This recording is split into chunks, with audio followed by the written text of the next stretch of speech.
മനോദൃശ്യമിതം ദ്വൈതം യത്കിഞ്ചിത് സചരാചരം മനസോ ഹ്യമനീഭാവേ ദ്വൈതം നൈവോപലഭ്യതേ.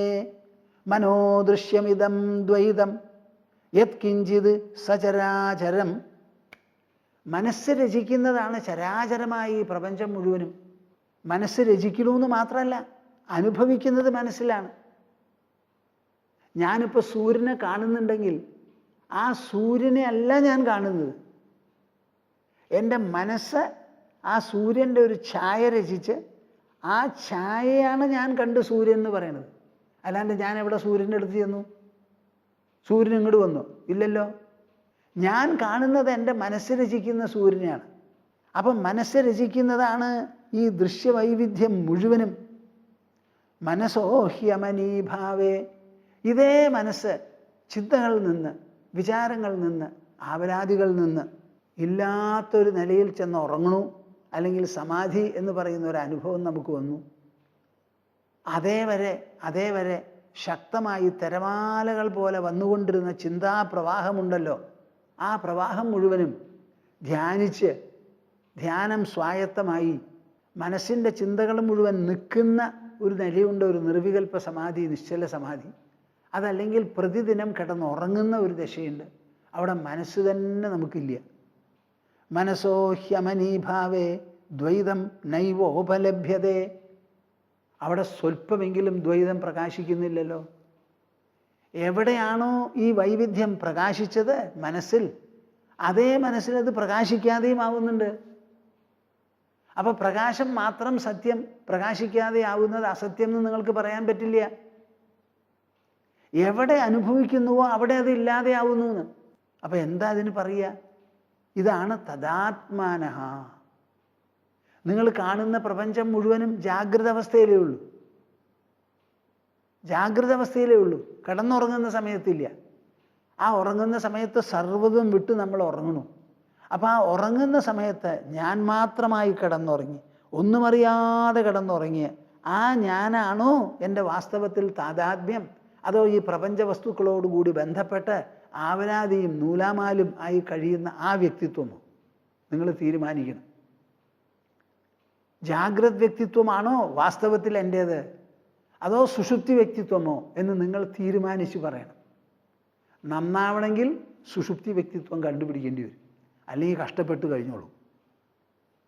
ഈ സത്യം ആരാണ് കണ്ടുപിടിക്കുക? എങ്ങനെയാണത്?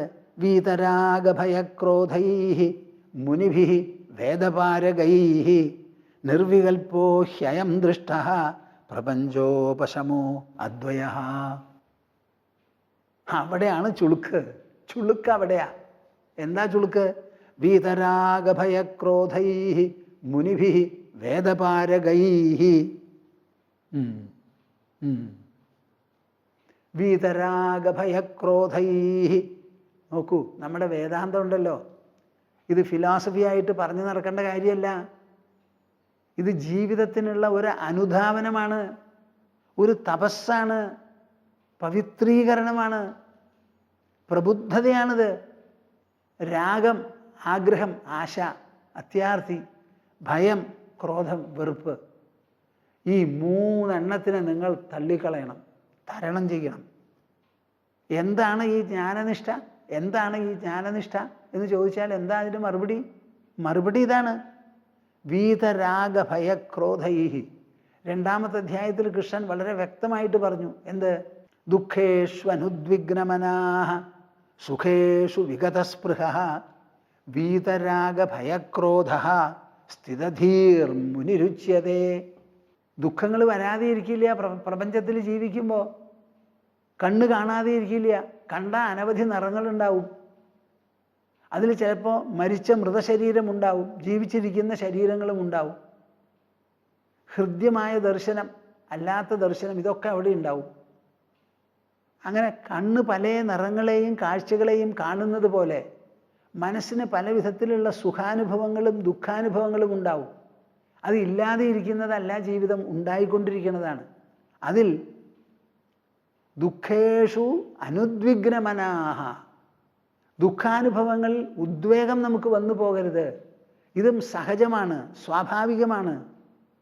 വരുന്നു പോകുന്നു, ആഗമാപായികളാണ്, അനിത്യങ്ങളാണെന്ന് വിചാരിച്ച് ദുഃഖത്തിൽ അലട്ടില്ലാതെ അമിതമായി, സുഖത്തിലോ അമിതമായ രസമോ സന്തോഷമോ ഇല്ലാതെ, രാഗം ദ്വേഷം ഭയം ഇത് മൂന്നിനെയും തരണം ചെയ്ത് ജീവിക്കുന്നവനാണ് സ്ഥിതധീ എന്ന് പറയും. ഇതാണ് നമ്മുടെ ഫിലോസഫിയുടെ പ്രത്യേകത. അവർ വെറും തിയറിറ്റിക്കലോ ഫിലോസോഫിക്കലോ ആയിട്ടുള്ള കാര്യങ്ങളെ പറഞ്ഞ് അവസാനിപ്പിക്കുന്നില്ല. ഉടനെ മനസ്സിനോട് അന്വയിച്ചിങ്ങോട്ട് കൊണ്ടുവന്ന് ആ മനസ്സിൽ അത് വരുത്തി തീർക്കേണ്ട പരിഷ്കാരമോ പവിത്രതയോ സഭ്യതയോ ഉദാത്തതയോ ഔത്കൃഷ്ട്യമോ ഔന്നത്യമോ എന്താണ് എന്ന് വ്യക്തമാക്കുന്നുണ്ട്. വീതരാഗഭയക്രോധൈ മുനിഭി വേദപാരകൈ. ഈ വേദം മുഴുവനും പഠിക്കുന്നത് എന്തിനാ? അത് പഠിച്ച് അത് ഉരുവിട്ട് ആ ഉരുവിടുന്നത് വഴി മനസ്സിലുള്ള എല്ലാ ദോഷങ്ങളെയും തകരാറുകളെയും നീക്കി അത് വേദം എങ്ങനെ പവിത്രമോ അതുപോലെ നമ്മുടെ മനസ്സും പവിത്രമാവണം. അപ്പം രാഗഭയക്രോധങ്ങളെയെല്ലാം തരണം ചെയ്ത് വേദപാരകന്മാരായ മുനികളാൽ നിർവികൽപ്പോഹ്യയം ദൃഷ്ട. ഈ സത്യമുണ്ടല്ലോ നിർവികൽപ്പം, ഇതിൽ യാതൊരു സംശയവുമില്ലാതെ ഇവർ കണ്ടുപിടിച്ചിട്ടുണ്ട്. എന്താ കണ്ടുപിടിച്ചത്? വിഷയാണ് ഈ പ്രപഞ്ചത്തിലെ ഒരേ ഒരു കേന്ദ്രബിന്ദു. അത് നമ്മുടെ ഉള്ളിലാണ്. ആ വിഷയെ വിട്ട് ഒരു വിഷയം ഇവിടെ ഇല്ല. എന്നാൽ വിഷയമില്ലാതെയോ വിഷയിക്ക് കിടന്നുറങ്ങുന്നത് പോലെ സ്വന്തമായിട്ട് നിലനിൽക്കാം. അപ്പം വിഷയാണ് ഇവിടെ സത്യം, ബാക്കിയുള്ളതൊക്കെ അതിന് താഴത്താണ്. ആ വിഷയാണ് താൻ എന്ന് വരുമ്പോൾ തനിക്ക് ഒരു കുറവുമില്ല, ഒരാവശ്യവും ഇല്ല. എപ്പോഴും നിറഞ്ഞിരിക്കണു, മികഞ്ഞിരിക്കുന്നു, തെളിഞ്ഞിരിക്കണു.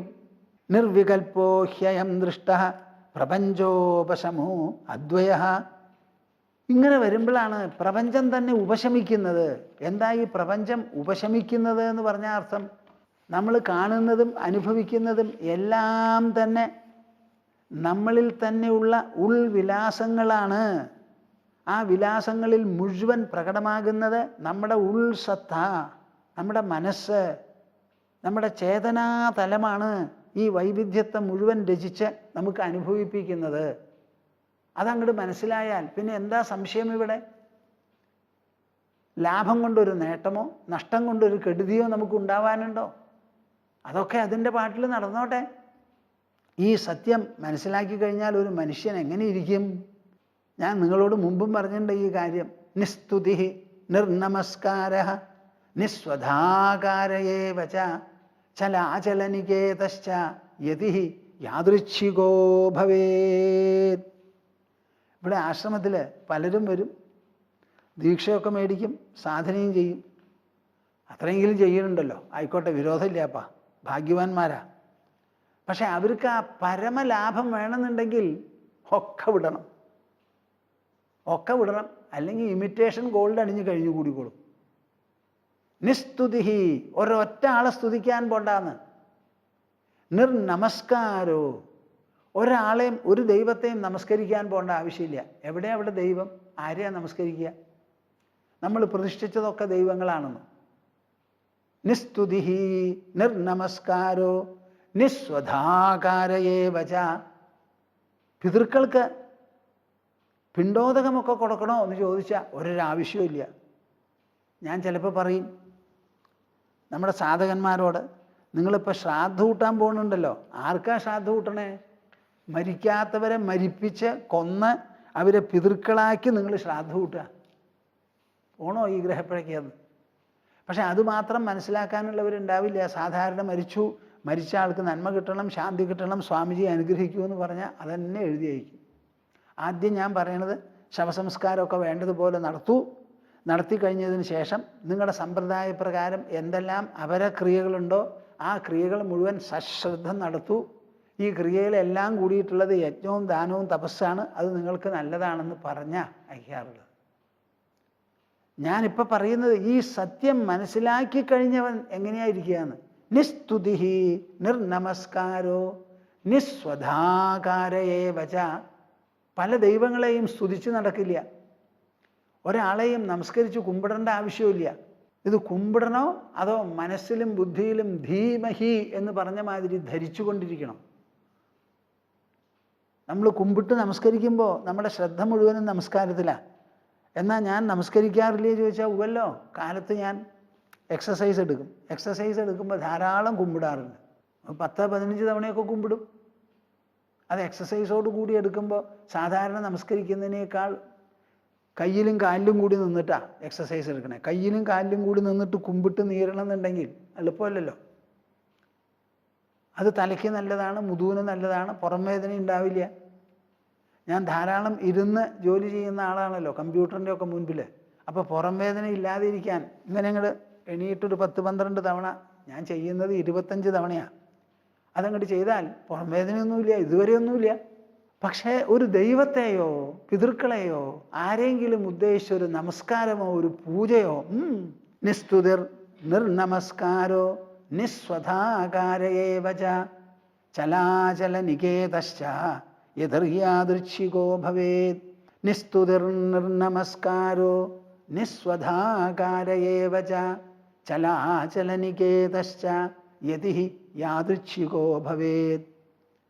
അങ്ങനെ ആയിക്കഴിഞ്ഞാൽ മാത്രം പോരാ, ചലാചലനികേതശ്ച, ചലിക്കുന്ന ശരീരം, നിശ്ചലമായിരിക്കുന്ന ആത്മ, ഇത് രണ്ടെണ്ണയെ നമ്മുടെ മനസ്സിൽ ആധാരമായിട്ട് പാടുള്ളൂ. യതിഹി യാദൃച്ഛികോ ഭവേത്. യതി എന്നുള്ള വാക്കിന് എന്താ അർത്ഥം? ഞങ്ങളൊക്കെ ആ വകുപ്പിൽപ്പെട്ടവരാ, യതികളാ. ഒരു സാധനം ഞങ്ങളുടെയാന്ന് പറഞ്ഞിട്ടില്ല. ഞങ്ങളുടെ ആശ്രമത്തിൽ 2-3 സന്യാസിമാരും കുറേ ബ്രഹ്മചാരിണികളും ഉണ്ട്. ഒരൊറ്റ ആളുടെ കയ്യിൽ ഒരു സ്വത്തില്ല, 10 പൈസയില്ല, ഒന്നും വേണ്ട. നിഷ്കിഞ്ചനന്മാരായിട്ടിരിക്കണം എന്ന്. എങ്ങനെയാണ് നമ്മൾ ജീവിക്കണത്? യാദൃച്ഛികോ ഭവേത്. യാദൃച്ഛികതയെ മാത്രം എതിരേറ്റുകൊണ്ട് കഴിയുക. ഓരോ ദിവസവും ഒരു പുതിയ തുടക്കമാണ്. എവരി മോൺ ഈസ് എ ഫ്രഷ് ബിഗിനിങ്. ഇതാണ് നമ്മുടെ സമ്പ്രദായം. നോക്കൂ, ഇതൊരു സംസ്കാരമാണപ്പാ. ഇത് നമ്മുടെ രാജ്യത്തിൽ വേദകാലം മുതൽക്ക് ഇന്നേ വരെ അനുസരിച്ച് പോരുന്നതാണ് ഈ സംസ്കാരം. നിങ്ങൾ ആരും ഇതിൽ കണ്ണടയ്ക്കേണ്ട, സാധ്യമല്ല എന്നൊന്നും പറയണ്ട. പഴയ കാലം മുതൽക്ക് ഇന്നേ വരെ ഇത് നിലനിർത്തി പോരുന്നു. ഞങ്ങളുടെ ആശ്രമത്തിൽ പല യാത്രക്കാരും വരും, സന്യാസിമാരും സാധുക്കളും. അവരെയൊക്കെ കാണുമ്പോൾ എൻ്റെ മനസ്സിൽ എപ്പോഴും ഭാവനാരൂപത്തിൽ വലിയൊരു സഞ്ചാരം. പാവം, എന്ത് ചൊല്ലിയിട്ടാണ് ഇവരിങ്ങനെ സ്വദേശം വിട്ട് ഭാരതം മുഴുവനും സഞ്ചരിക്കുന്നത്? അവർക്ക് പോകാനായിട്ട് ഏതെങ്കിലും ഒരു പുണ്യസ്ഥലം, ഒരു പുണ്യക്ഷേത്രം, പലരും വടക്കേന്ത്യയിൽ നിന്ന് ഇവിടെ വരുന്നത് കന്യാകുമാരി വരെ പോകാനാ. നമ്മുടെ ഭാരതം എന്ന് പറയുന്ന ഉപഭൂഖണ്ഡത്തിൻ്റെ തെക്കേ അറ്റം ആഴി തട്ടി നിൽക്കുന്ന ഊഴി കാണാനാണ് അവർ പോണത്. അവരെന്താ അത് പ്രേരിപ്പിക്കണേ? നിങ്ങളൊന്ന് ആലോചിച്ച് നോക്കൂ. അതിൽ കയ്യിൽ ഒരു വിഭവവും ഇല്ലാത്തവരുണ്ടാവും, അല്പസ്വല്പം ഉള്ളവരുണ്ടാവും. ഈ ഭഗവാൻ ഇങ്ങനെ വിചാരിച്ച് യാദൃച്ഛികമായി അവരിങ്ങനെ സഞ്ചരിക്കുക. ഏത് രാജ്യത്തിലാണ് അങ്ങനെ കാണുക എന്ന് നിങ്ങളൊന്ന് ആലോചിക്കൂ. നമ്മുടെ ഇന്ത്യക്ക് ഒരു പേടിയില്ല. നമുക്ക് ദാരിദ്ര്യം ഇവിടെ ഒരു പ്രശ്നമല്ല. ദാരിദ്ര്യം അനുഭവിക്കാൻ വേണ്ടി കൊതിക്കുന്നവരാണ് ഞങ്ങളെപ്പോലെയുള്ളവർ. കൊതിച്ചിട്ട് ദാരിദ്ര്യം വന്നാൽ അതിൽ സന്തോഷമല്ലേ ഉണ്ടാവുള്ളൂ. ഇഷ്ടപ്പെട്ട ആളെ കല്യാണം കഴിച്ച ആൾക്ക് സന്തോഷമല്ലേ? ഇഷ്ടപ്പെട്ട ഉദ്യോഗം കിട്ടിയാൽ അതുമാതിരി ഇഷ്ടപ്പെട്ടിട്ടാണ് ഈ സന്യസിക്കണതേ. ദാരിദ്ര്യം അനുഭവിക്കുക, അവരിങ്ങനെ നടക്കും. അപ്പം ഏത് യതിയെ കണ്ടാലും യാത്രയെ കണ്ടാലും ഭൂമാനന്ദ സ്വാമിയുടെ മനസ്സിൽ എന്താ ഞാൻ പറയുക, ഭാവന കൊണ്ടൊരു ആകാശം പോലെ ഒരു വികാസം ഉണ്ടാവുന്നത്. ഇടയ്ക്ക് അങ്ങനെ അത്തരക്കാർ ഇവിടെ വരും. ആര് വന്നാലും അവരോട് ഭിക്ഷയാണെങ്കിൽ ഭിക്ഷ കഴിക്കാൻ പറയും, ഭക്ഷണമാണെങ്കിൽ ഭക്ഷണം കഴിക്കാൻ പറയും. എന്നിട്ട് എന്തെങ്കിലും യാത്രയ്ക്ക് സൗകര്യമായിരിക്കട്ടെ എന്ന് പറഞ്ഞ് കൊടുത്തയക്കാറുണ്ട്. എപ്പോഴും എൻ്റെ മനസ്സിൽ അവരെ കാണുമ്പോൾ എന്താ ഞാൻ ഇതിലൊക്കെ ഇങ്ങനെ രമിക്കുന്ന ഒരു മനുഷ്യനാണ്. എൻ്റെ ആരംഭണം ഇതിലാണ്. യതിഹി യാദൃച്ഛികോ ഭവേത്. ഞാൻ സഞ്ചരിക്കുന്നുണ്ട്, പക്ഷെ അവർ സഞ്ചരിക്കണ മാതിരിയല്ല. നമ്മുടെ സഞ്ചാരം ആരെങ്കിലുമൊക്കെ വിളിക്കും, അവർ വന്ന് സ്വീകരിക്കും, അവർ വേണ്ടതുപോലെ ഹോസ്റ്റ് ചെയ്യും, എവിടെയെങ്കിലും സംസാരിക്കാൻ കൂട്ടിക്കൊണ്ടു പോവും. അങ്ങനെയൊക്കെ സ്വീകരിച്ച് അങ്ങനെ പോകുന്ന ഒരു യാദൃച്ഛികതയാണ് ഞങ്ങൾക്ക്. പക്ഷെ അവരങ്ങനെയല്ല. കാൽനടയായിട്ടും ബസ് യാത്രയായും നടന്ന് എവിടെയെങ്കിലുമൊക്കെ പോയി അങ്ങനെ വിശ്രമമില്ലാതെ സഞ്ചരിക്കണവർ സുഖമായിട്ട് കിടന്നുറങ്ങും ചെയ്യും. അങ്ങനെ സഞ്ചരിക്കുമ്പോൾ അതാണല്ലോ ഗുണം. നമുക്കൊക്കെ ഉറക്കം വരാൻ ബുദ്ധിമുട്ടാണ്. നല്ല കിടക്കയിലൊക്കെ കിടന്നാലും ഉരുളണം നിങ്ങൾക്ക്. അതില്ല. എതിർ യാദൃശ്ചികോ ഭവേത്. അപ്പം നമ്മുടെ ഈ ദർശനശാസ്ത്രം ഒരു മനുഷ്യനെ എന്താക്കി തീർക്കുന്നു? ഇതാണ് ആക്കി തീർക്കുന്നത്. യതിയാക്കി തീർക്കുന്നു. യാദൃച്ഛികത അതിൽ ജീവിക്കാൻ പഠിപ്പിക്കണം. തത്വമാധ്യാത്മികം ദൃഷ്ട്വാ തത്വം ദൃഷ്ട്വാ തു ബാഹ്യതഃ തത്വീഭൂതസ്തദാ രാമഃ തത്വാത് അപ്രച്യുതോ ഭവേത്. ഞാനിത് നിങ്ങളോട് മുമ്പും പറയാറുണ്ട്. സന്യസിക്കുന്നതിന് മുൻപ് കൽക്കട്ടയിലുള്ള കാലത്ത് പഠിച്ച് ഈ ശ്ലോകം എത്രമാത്രം നമ്മുടെ മനസ്സിൽ അങ്ങോട്ട് ഉള്ളിൽ പ്രവേശിച്ച് അങ്ങോട്ട് മോൾഡ് ചെയ്തു എന്ന് പറയാൻ പറ്റില്ല. അത്ര അധികം. നമ്മൾ ഈ പറയുന്ന സത്യം മുഴുവനും ആധ്യാത്മികമായി കാണാനുള്ളതാണ്. കണ്ണുകൊണ്ട് കാണാനുള്ളതല്ല, കാതുകൊണ്ട് കേൾക്കാനുള്ളതല്ല. കണ്ണുകൊണ്ട് കണ്ടു വായിച്ചും കാതുകൊണ്ട് കേട്ട് ഗ്രഹിച്ചും മനസ്സിലും ബുദ്ധിയിലുമാണ് ഈ ദർശനം ഉണ്ടാവേണ്ടത്. തത്വം ആധ്യാത്മികം ദൃഷ്ട്വാ. നിങ്ങളുടെ ആധ്യാത്മിക തലം ഏതാ? ശരീരത്തിൻ്റെ ഉള്ളിൽ. ആ തലത്തിൽ പ്രവർത്തിക്കുന്ന രണ്ട് ഘടകമേ നമുക്കുള്ളൂ, മനസ്സും ബുദ്ധിയും. ആ ബുദ്ധിതലത്തിൽ ബൗദ്ധമായും മനസ്തലത്തിൽ മാനസമായും ആധ്യാത്മികമായ ഈ തത്വത്തെ കണ്ട് തത്വം ദൃഷ്ട്വാ തു ബാഹ്യതഃ. ഈ കാണുന്നത് മുഴുവൻ നമ്മുടെ ശരീരത്തിലിരുന്നാണ്. ശരീരം ഭൂമിയിലാണ്, പാഞ്ചഭൗതിക പ്രപഞ്ചത്തിലാണ്. അപ്പം ആ പാഞ്ചഭൗതിക പ്രപഞ്ചവും തൻ്റെ ശരീരവും എല്ലാം തന്നെ അതിലൊരു സത്യമുണ്ട്. എന്താ? എല്ലാം മാറുന്നതും നശിക്കുന്നതുമാണ്. ആധ്യാത്മികമായ അസ്മിതയാവട്ടെ ഉൾവ്യക്തിത്വമാവട്ടെ അതിന് ഒരു കാലത്തും നാശമില്ല. അപ്പം അനശ്വരമായ ആത്മസത്തയെയും നശ്വരമായ ദേഹപ്രപഞ്ച സത്തയെയും കണ്ട് തത്വീഭൂത. നിങ്ങൾ തീരുമാനിച്ചോളൂ, എവിടെയാണ് നിങ്ങളുടെ ഐഡൻറ്റിറ്റി എന്ന്. നിങ്ങൾ ഈ നശിക്കുന്ന ദേഹവുമായിട്ടാണോ താദാത്മ്യം പുലർത്തുന്നത്, അതോ അനശ്വരമായ ആത്മസത്യമായിട്ട് ആത്മസത്തയായിട്ട് താദാത്മ്യം പുലർത്തുന്നുവോ? തത്വീഭൂത. എന്തിനാ ഞാനിത് പറയണത്? തദ്ബുദ്ധയ തദാത്മാനഃ. It is for you to develop your identity. The subject is open before all of you. The truth is explained. The one that you refer to by your term I, the first personal pronoun, that always points to an imperishable identity.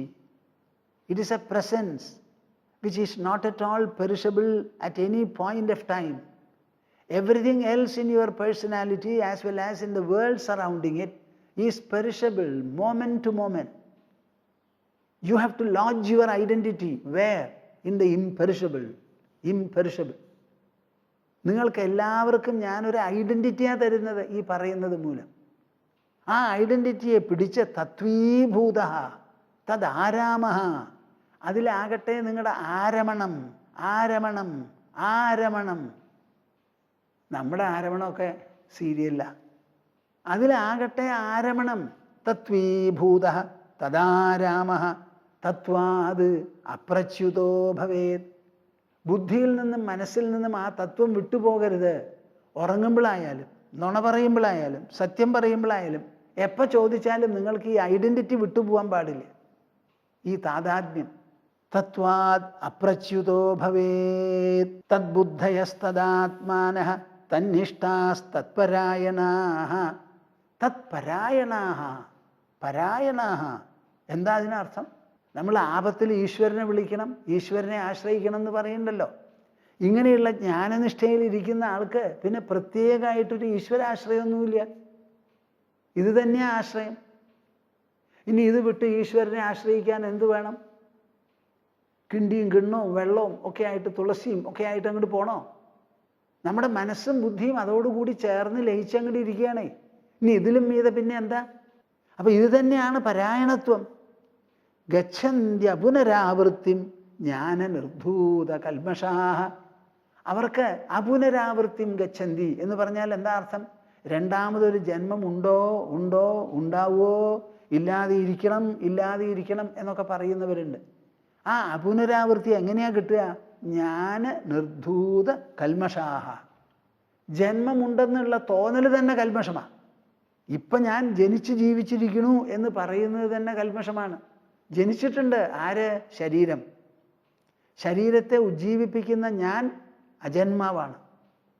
അപ്പം അജന്മാവാണ് ഞാൻ ഉണ്ടെങ്കിൽ പിന്നെ രണ്ടാമതൊരു ജന്മം എനിക്കുണ്ടോ? ഇല്ലല്ലോ. അപ്പം രണ്ടാമതൊരു ജന്മം ഇല്ലാതെയാവുന്നത് എങ്ങനെയാ? അജന്മാവാണ് ഞാൻ എന്ന് അറിയുന്നതോടുകൂടി ജന്മമരണങ്ങൾ തന്നെ അങ്ങോട്ട് പോണു, അസ്തമിക്കണു. അങ്ങനെയാണ് നമുക്ക് മോചനം കിട്ടുന്നത്. അല്ലാതെ ഈ ശരീരം വല്ലവിധവും വീണ് നിങ്ങളൊക്കെ ദഹിപ്പിക്കൂ, അടുത്ത ജന്മത്തിന് മാതൃഗർഭത്തിൽ എനിക്ക് പൂന്ന് പോകേണ്ടി വരില്ല എന്നുള്ളതല്ല. പക്ഷെ മനുഷ്യരങ്ങനെയാണ് ധരിക്കണത്. ധരിച്ചോട്ടെ, എല്ലാവരും ഒരുപോലെ ധരിക്കില്ലല്ലോ. അപ്പം ജ്ഞാനം കൊണ്ട് നിർധൂതമായ കൽമഷം. കൽമഷം എന്ന് പറഞ്ഞാൽ എന്താ അർത്ഥം? എന്തെങ്കിലും തരത്തിലുള്ള ഒരു സ്റ്റെയിൻ. ഇപ്പോൾ ശുഭ്രവസ്ത്രത്തിൽ ഒരു ചളി തെറിച്ചാൽ എന്തായിരിക്കും? അതേമാതിരി നമ്മുടെ മനസ്സിന് ഒരു കോട്ടവുമില്ല. പവിത്രമാണ് നമ്മുടെ മനസ്സ്, ആത്മമയമാണ് നമ്മുടെ മനസ്സ്, ചേതനാത്മകമാണ് നമ്മുടെ മനസ്സ്. ആ ചേതനാത്മകമായ മനസ്സിൽ ഒരു വിധത്തിലും ഒരല്ലലോ ഒരു കറയോ ഒരു കുറയോ വരാൻ പറ്റില്ല. അതിനെയാണ് നമ്മൾ പറയുന്നത്, അയ്യോ എനിക്ക് അഹങ്കാരമുണ്ട്, അയ്യോ എനിക്ക് ആശയുണ്ട്. ദുര്യോധനന് കിടന്നുറങ്ങാൻ പറ്റിയില്ല, അത്യാർത്ഥി ഉള്ളത് കൊണ്ട്. ആരുടെ മനസ്സിൽ അഹങ്കാരമുണ്ടോ, ആഗ്രഹമുണ്ടോ, മമതയുണ്ടോ, ആ ആൾക്ക് സമാധാനം ഉണ്ടാവില്ല. ആ മനുഷ്യൻ ജ്ഞാനിയാവട്ടെ അജ്ഞാനിയാവട്ടെ, അത് വേറെ കാര്യം. മനസ്സ് എന്ന് പറഞ്ഞാൽ തൊട്ടാവാടി മുള്ളിനേക്കാൾ. ഈ കൈനി എന്ന് പറഞ്ഞൊരു മരമുണ്ട്. ആ കൈനിയുടെ മരത്തിലുള്ള മുള്ള് മരത്തിൽ നിന്ന് വരുന്നതാണ്, തൊലിയിൽ നിന്ന് വരുന്നതല്ല. അതേമാതിരി കൈനി മുള്ളാണ് ഈ അഹങ്കാരം, ആഗ്രഹം, മമത. നിങ്ങൾ എത്ര വേണമെങ്കിലും ഒളിച്ചു വെച്ചോളൂ, ഇതിലേതെങ്കിലും ഒന്ന് ഉണ്ടെങ്കിൽ സമാധാനം ഉണ്ടാവില്ല. അപ്പോൾ ഈ കൽമഷങ്ങൾ മുഴുവൻ എങ്ങനെ പോവും മനസ്സിൽ നിന്ന്? സോപ്പിട്ടാൽ പോവില്ല, പൗഡർ പൂശിയാൽ പോവില്ല. അത് പോവാനൊരൊറ്റ വഴിയേ ഉള്ളൂ, ജ്ഞാനം കൊണ്ട് നിർധൂതം. എന്ത് പറഞ്ഞിട്ടാണ് നമ്മൾ തുടങ്ങിയത്? ജ്ഞാനേന തു തദജ്ഞാനം യേഷാം നാശിതമാത്മനഃ തേഷാം ആദിത്യവജ്ഞാനം പ്രകാശയതി തത്പരം. ഈ ജ്ഞാനം ജ്ഞാനം എന്ന് പറയുന്നത് ഒരു പ്രക്രിയ. ആ പ്രക്രിയ തന്നെ ജ്ഞാനമാണ്. അപ്പം ഞാൻ ഈ പറയുന്നത് മുഴുവൻ ഓരോ വാക്കിലും ജ്ഞാനമാണല്ലോ. കേൾക്കുമ്പോഴും നിങ്ങൾക്ക് കിട്ടുന്നത് ജ്ഞാനമല്ലേ?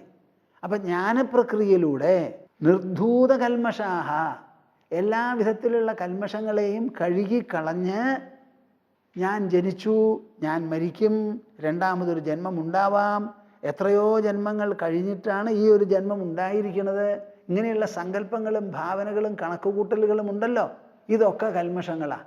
ആ കൽമഷങ്ങൾ മുഴുവനും അങ്ങോട്ട് പോയി അസ്തമിച്ച് അവർക്ക് പുനരാവൃത്തി ഇല്ലാതെയാവും.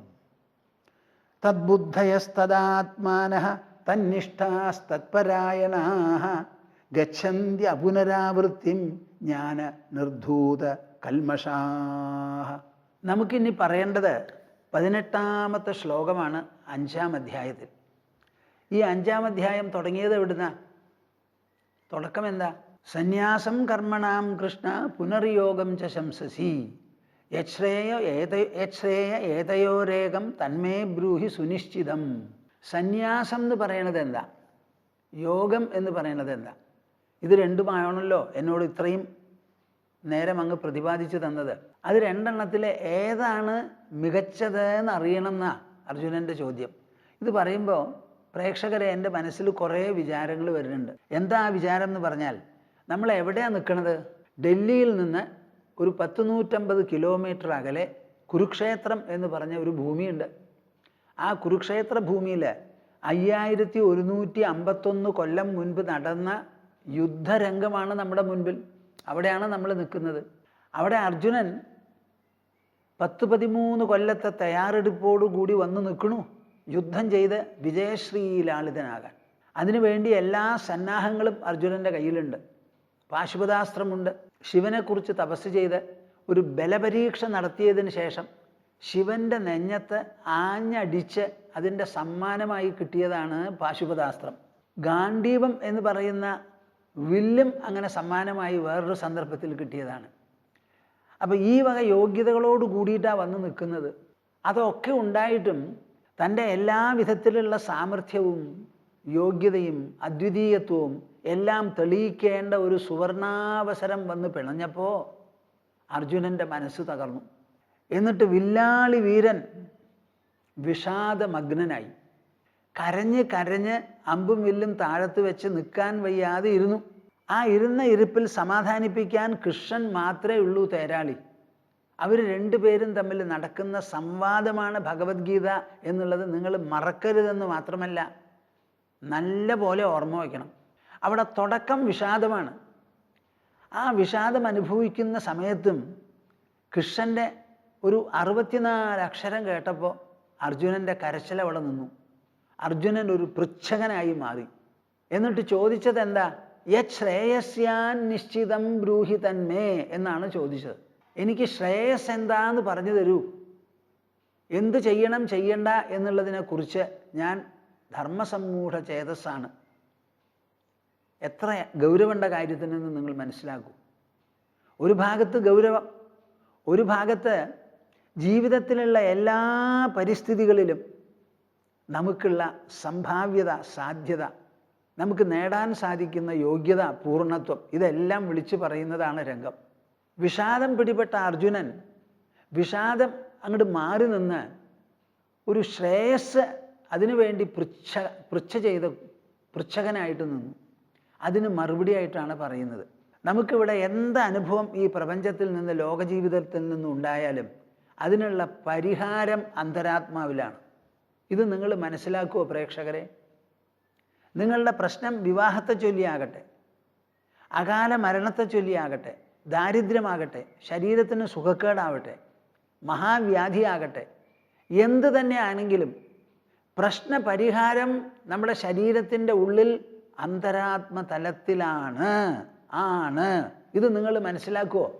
എന്നാൽ എനിക്ക് വലിയ കൃതാർത്ഥതയായി. കാര്യം ഞാൻ ഭഗവത്ഗീത പറഞ്ഞു തുടങ്ങിയിട്ട് ഏതാണ്ട് 60 കൊല്ലമായി. 60 കൊല്ലമായി ഈ ഭഗവത്ഗീത പറഞ്ഞു നടക്കണു എന്ന് പറഞ്ഞാൽ വേണ്ടാതെ പറയല്ല. അറിയണം എന്നുള്ള താല്പര്യമുള്ളവരുടെ മുൻപിൽ ഒരു പ്രതിപാദനം തത്വപ്രവചന രൂപത്തിൽ അവതരിപ്പിക്കുക, ഇതാണല്ലോ നമ്മുടെ സ്വഭാവവും കൃത്യവുമൊക്കെ. ആ ഭഗവത്ഗീത തുടങ്ങിയത് വിഷാദത്തിലാണ്, എന്നാൽ വളരുന്നതോ ദാർശനിക ശാസ്ത്രമായിട്ടാണ്, തത്വമൂല്യ സിദ്ധാന്ത പ്രതിപാദനമായിട്ടാണ് വളരുന്നത്. ക്ഷണം കൊണ്ട് കഴിഞ്ഞു മാറ്റം. കരഞ്ഞുരുണ്ട് തളർന്നു നിന്ന അർജുനൻ കൃഷ്ണൻ്റെ 64 അക്ഷരം കേൾക്കുമ്പോഴേക്കും പൃച്ഛകനായി മാറി. ഇതാണ് നമ്മുടെ ദർശനശാസ്ത്രത്തിൻ്റെ മഹിമയും പ്രായോഗിക പ്രസക്തിയും. ഇത് നിങ്ങൾ മനസ്സിലാക്കണം. വയറ് നിറഞ്ഞ് ഒഴിവുള്ള സമയത്ത് 1 മണിക്കൂറോ 2 മണിക്കൂറോ എടുത്ത് ഭഗവത്ഗീത വായിക്കുക എന്നുള്ളതല്ല ഇവിടെ പ്രശ്നം. എവിടെ നിങ്ങൾക്ക് ബുദ്ധിമുട്ടുണ്ടോ, വിഷമമുണ്ടോ, പ്രതിസന്ധിയുണ്ടോ, വീർപ്പുമുട്ടുണ്ടോ, നട്ടം തിരിച്ചലുണ്ടോ, അവിടെ പ്രയോഗിക്കണം ഈ ഭഗവത്ഗീത എന്ന്. നമ്മുടെ ദർശനശാസ്ത്രത്തിൻ്റെ ടെസ്റ്റ് മുഴുവൻ അതാ. യുദ്ധം കഴിഞ്ഞ് സമാധാനമില്ലാതെ നട്ടം തിരിഞ്ഞു ആര്? യുധിഷ്ഠിരൻ. സഹോദരന്മാരൊക്കെ പറഞ്ഞു നോക്കി, ഒരു ഗുണമില്ല. കൃഷ്ണനും പറഞ്ഞു, ഒരു പ്രയോജനം ഉണ്ടായില്ല. അപ്പോഴാണ് എല്ലാവർക്കും കാരണഭൂതനായ വേദവ്യാസ മഹർഷി പറയുകയാണ്, നീ പരിഭ്രമിക്കണ്ട മോനെ, നിന്റെ തന്നെ മുത്തശ്ശൻ ഈ യുദ്ധത്തിനെ നയിച്ചത് അദ്ദേഹമാണ്. അദ്ദേഹം ഇപ്പോഴും കിടക്കുന്നുണ്ട് അവിടെ, പ്രാണൻ പോയിട്ടില്ല. ആ മുത്തശ്ശനെ സമീപിച്ച് നിന്റെ സങ്കടം അറിയിപ്പിച്ചാൽ അദ്ദേഹം പരിഹാരമുണ്ടാക്കും എന്ന് പറഞ്ഞയച്ചു. പോയപ്പോഴോ അവിടെ കൂർത്തുമൂർത്ത ശരങ്ങൾ ശരീരത്തിൽ മുഴുവൻ തറച്ച് തലയുടെ പിന്നിലുമുണ്ട്. അവിടെ കിടക്കുക, കണ്ണടച്ച് കിടക്കുക. അപ്പോഴാണ് കൃഷ്ണൻ ചെന്ന് ഉണർത്തിച്ചത്. വേദനയുണ്ടോ, എനിക്കൊരു മുള്ളു കുത്തിയാലും വിഷമാണ് എന്നൊക്കെ പറഞ്ഞ് ഉണർത്തിച്ചു. എന്നിട്ട് പേരക്കിടാവ് വന്നിട്ടുണ്ട്, അവന് മനസ്സിന് വിഷമുണ്ട്, അത് തീർത്തു കൊടുക്കൂ എന്ന് പറഞ്ഞ് മുത്തശ്ശൻ സംസാരിക്കാൻ തുടങ്ങി. ഇങ്ങനെ ഒരു സംസ്കാരം നമുക്ക് സംഭാവന ചെയ്തിട്ടുള്ള നമ്മുടെ പൂർവികരെക്കുറിച്ച് നിങ്ങൾക്ക് എന്താണ് കൂട്ടരെ മതിപ്പ്? ഭീഷ്മൻ എവിടെയാണ് കിടക്കണത്? ശരശയ്യയിൽ, അതോ മണ്ണിൽ, യുദ്ധഭൂമിയിൽ മറിഞ്ഞു വീണതാ? അർജുനൻ്റെ ശരമേറ്റ് തേരിൽ നിന്നും മറിഞ്ഞതാണ്. അദ്ദേഹം സ്വേച്ഛാമൃത്യു ആയതുകൊണ്ട് ഉത്തരായനം വന്നിട്ടേ മരിക്കുള്ളൂ എന്ന് തീർച്ചയാക്കി ഇച്ഛാശക്തി കൊണ്ടും മനോബലം കൊണ്ടും ആത്മബലം കൊണ്ടും അങ്ങനെ പ്രാണനെ പിടിച്ചിരിക്കുകയാണ്. ആ നിലയിലാണ് സമാധാന സന്ദേശം, ശാന്തി സന്ദേശം, ജ്ഞാന സന്ദേശം, ധർമ്മ സന്ദേശം, മോക്ഷ സന്ദേശം അദ്ദേഹം നൽകുന്നത്. ആർക്ക്? പേരക്കിടാവിന്. ഇതാണ് ഭാരതത്തിൻ്റെ മഹിമ എന്ന് നിങ്ങൾ മനസ്സിലാക്കണം. നമുക്ക് എന്തെല്ലാം ദർശനശാസ്ത്രമുണ്ടോ, അധ്യാത്മ സിദ്ധാന്തങ്ങളുണ്ടോ, ആ സിദ്ധാന്തങ്ങളെല്ലാം ജീവിതത്തിൽ സങ്കീർണമായ ലോകത്തിൽ ജീവിക്കുന്ന സമയത്ത് നമ്മുടെ സന്തത സഹചാരിയാണത്. അത് ഷെൽഫിൽ ഒതുങ്ങി നിൽക്കുന്ന പുസ്തകമല്ല, അത് ലൈബ്രറിയിൽ വയ്ക്കേണ്ട ഗ്രന്ഥമല്ല, അത് മനസ്സിലും ബുദ്ധിയിലും ഹൃദിസ്ഥമാക്കി, ബുദ്ധിസ്ഥമാക്കി, മനസ്ഥമാക്കി എല്ലാ സമയത്തും നമുക്ക് പ്രയോഗിക്കേണ്ടതും വിനിയോഗിക്കേണ്ടതുമായ തത്വങ്ങളും മൂല്യങ്ങളും സിദ്ധാന്തങ്ങളുമാണ്. മനസ്സിന് വിഷമം വന്നാൽ ആ വിഷമം തീർക്കാൻ ബുദ്ധിയുണ്ട് നമുക്ക്. ബുദ്ധിക്ക് വിഷമം വന്നാൽ അത് തീർക്കാൻ ബുദ്ധിക്കും അപ്പുറത്തുള്ള ഒരു ആത്മാവുണ്ട്. അവിടെ ചെന്ന് അണഞ്ഞാൽ മതി. പരീക്ഷത്തിനെ തക്ഷകൻ കടിക്കുന്നതിന് മുൻപ് 7 ദിവസം ശ്രീമദ് ഭാഗവതം കേട്ടതിൻ്റെ ഫലമായി ഞാൻ തക്ഷകനെയും പേടിക്കുന്നില്ല, മരണത്തെയും പേടിക്കുന്നില്ല എന്ന് പറഞ്ഞ് തക്ഷകൻ വരുന്നതിന് മുൻപ് തന്നെ പരീക്ഷിത്ത ശരീരത്തിൻ്റെ ഉള്ളിൽ ആത്മതലത്തിൽ അഭയം പ്രാപിച്ച് അമരനായി തീർന്നു. ഇതാണ് നമ്മുടെ പ്രായോഗിക ദർശനശാസ്ത്രം എന്ന് നിങ്ങളൊന്ന് മനസ്സിലാക്കി ഓരോരുത്തരും ചുരുങ്ങിയത് 10 പേരോട് പറഞ്ഞു നടക്കണം. നിങ്ങൾ കൊടയും വടിയായിട്ട് ചെന്നോളൂ, ഈ സത്യം പറഞ്ഞു കൊടുക്കൂ. നിങ്ങൾക്ക് ഈ ലോകത്തിൽ ജീവിക്കണമെങ്കിൽ അമര സന്ദേശമില്ലാതെ പറ്റില്ല, ആത്മതത്വമില്ലാതെ പറ്റില്ല. ഈശ്വര വിശ്വാസവും ഭഗവത് സാക്ഷാത്കാരവും വേണം. ഭഗവാനെ ആദ്യമൊക്കെ വിശ്വസിക്കാം, വിശ്വാസത്തെ വിവേകമാക്കി മാറ്റണം. വിവേകമാക്കി കഴിഞ്ഞാൽ പിന്നെ ആ വിവേകത്തിന് അനുസരിച്ച് ഭഗവാൻ എന്ന് പറയുന്നത് മനുഷ്യൻ്റെ സങ്കല്പമാണ്. പ്രപഞ്ചം എന്ന് പറയുന്നത് ഇന്ദ്രിയങ്ങൾ കൊണ്ട് കാണുന്നു. ഭഗവാൻ എന്ന് പറയുന്നത് ഇതിൽ ഇടതൂർന്ന് നിൽക്കുന്ന സാന്നിധ്യമാണ്. ആ സാന്നിധ്യം ബുദ്ധിയുടെയും മനസ്സിൻ്റെയും മുൻപിൽ മാത്രമേ ചുരുളഴിഞ്ഞ് വെളിപ്പെടുള്ളൂ എന്ന് മനസ്സിലാക്കണം. അത് മനസ്സിലാക്കാതെ വിശ്വാസത്തിൽ മാത്രം മുറുകി പിടിച്ച് നിങ്ങൾ ജീവിതം വിടുകയാണെങ്കിൽ വലിയ വ്യത്യാസമൊന്നുമില്ല മൃഗങ്ങളും പക്ഷികളും തമ്മിൽ. അവരിൽ നിന്ന് വ്യത്യാസമില്ല. ഇത് നല്ല പോലെ മനസ്സിലാക്കണം. ഇതെന്തിനാണ് ഞാൻ പറഞ്ഞത്? വിഷാദത്തിൽ നിന്ന് തുടങ്ങി അപ്പം തന്നെ പറഞ്ഞു അധ്യാത്മമായിട്ടുള്ള കാര്യങ്ങൾ. അത് പറഞ്ഞ് ഇപ്പം 5-ാമത്തെ അധ്യായത്തിൽ അർജുനൻ ചോദിക്കുകയാണ്, സന്യാസം യോഗം എന്ന 2 എണ്ണമാണ് അങ്ങ് ഇതേവരെ അവതരിപ്പിച്ചത്. ആ അവതരിപ്പിച്ച 2 എണ്ണത്തിൽ ഏതാണ് മെച്ചപ്പെട്ടതെന്ന് എന്നെ അറിയിക്കണം എന്ന് പറഞ്ഞാണ് പുറപ്പെടുന്നത്. ഒരു അത്ഭുതമല്ലേ കൂട്ടരേത്? വിഷാദമഗ്നനായി അമ്പും വില്ലും താഴത്ത് വെച്ച് ഇരുന്ന അർജുനൻ ഇതാ എൻ്റെ അഭിപ്രായത്തിൽ ഒരു 25-30 മിനിറ്റ് കഴിഞ്ഞിട്ടുണ്ടാവും. ആ 30 മിനിറ്റ് കഴിയുമ്പോഴേക്കും ഇതാ സന്യാസത്തെ പറ്റിയിട്ടാണ് ചോദിക്കണത്. 45 ലക്ഷം പടയാളികൾ പങ്കെടുത്ത് 10 പേരൊഴികെ എല്ലാവരും ഹനിക്കപ്പെട്ട ഒരു മഹായുദ്ധം, മഹാഭാരതം. ആ യുദ്ധം തുടങ്ങുന്നതിന് മുൻപ് യുദ്ധം ചെയ്യാൻ പോകുന്ന അർജുനൻ സന്യാസത്തിൻ്റെ വിവരണമാണ് ആവശ്യപ്പെടുന്നത്. അപ്പം നിങ്ങൾ സന്യാസത്തിന് നൽകുന്ന വ്യാഖ്യാനം എന്താ? നിങ്ങളൊക്കെ വീട്ടമ്മമാരും വീട്ടച്ഛന്മാരാ, നിങ്ങളൊക്കെ കുട്ടികളോട് പറയണത് എന്താ? അതേ ആ വഴിക്ക് പോകരുത് കേട്ടോ, വയസ്സ് 65 75 ആകട്ടെ. ഇതല്ലേ നിങ്ങളുടെ പറച്ചിൽ? ആർക്ക് വേണം അങ്ങനെ ഒരു ജ്ഞാനം? നാം ജ്ഞാനം തേടുന്നുണ്ടെങ്കിൽ അത് ജീവിതത്തിൽ പ്രയോഗക്ഷമമാകണം, വിനിയോഗക്ഷമമാകണം. ആ വിനിയോഗക്ഷമമാകുന്ന ജ്ഞാനമാണ് ഭഗവത്ഗീത പ്രതിപാദിക്കുന്നത്. ഉപനിഷത്തിൽ ഒരു പക്ഷേ സ്തുതികളും യാഗങ്ങളും യജ്ഞങ്ങളുമൊക്കെയായി നടന്നു. അതിൻ്റെ അവസാനത്തിലാണ് എല്ലാം വിട്ട് വിചിന്തനത്തിൽ പ്രവേശിച്ച് നമ്മുടെ വേദചിന്തകന്മാർ. എന്നിട്ട് ശാന്തസുന്ദരമായ അന്തരീക്ഷം വനാന്തരത്തിൽ ഇരുന്നു കൊണ്ടായിരിക്കാം മിക്കവാറും ഉപനിഷത്ത് ചർച്ചയും ഉപനിഷത്ത് അന്വേഷണവും ഒക്കെ അവർ നടത്തിയത്. അതല്ല ഇവിടുത്തെ സിറ്റുവേഷൻ, ഇവിടുത്തെ സ്ഥിതി അതല്ല. ഇവിടെ 18 ദിവസത്തെ യുദ്ധം, പൊരിഞ്ഞ യുദ്ധം നടക്കാൻ പോവുകയാണ്. അതിന് മുന്നോടിയായിട്ട് നടക്കുന്ന സംവാദമാണിത്. ഭഗവത്ഗീതയുടെ പ്രസക്തി മുഴുവനും അതാ. ഭഗവത്ഗീത ഒരു ദാർശനിക ശാസ്ത്രമല്ല. ദാർശനിക കാര്യങ്ങൾ പ്രതിപാദിക്കുന്നുണ്ട്. പക്ഷെ എന്ത് പറഞ്ഞാലും അതിനെ പ്രയോഗത്തിലും വിനിയോഗത്തിലും കൊണ്ടുവരാനുള്ള എല്ലാ വിവരണവും അതിൽ സർവ്വ അധ്യായങ്ങളിലും കാണാം. അതാണ് ഞാൻ ഇതൊക്കെ പറഞ്ഞ് മനസ്സിലാക്കിയത്. അപ്പോൾ ഇത്രയും നേരം സംസാരിച്ചത് എന്താ? സന്യാസത്തെ പറ്റി എന്താണ് സന്യാസം എന്നൊക്കെ നല്ലോണം പറഞ്ഞു, പലതും പറഞ്ഞു.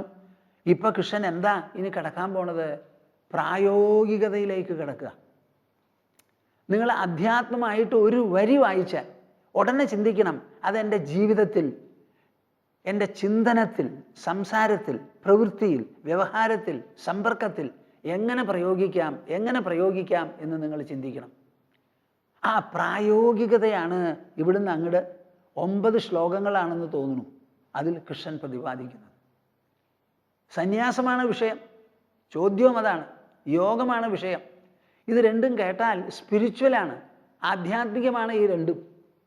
ആ ആധ്യാത്മികം നമ്മളെ എവിടെയാ പിന്തുടരുക? ഈ ലോകം വിട്ട് പുറത്തൊരു സ്ഥലത്ത് പോയിട്ടോ, വീട് വിട്ട് കാട്ടിൽ ചെന്നിട്ടോ?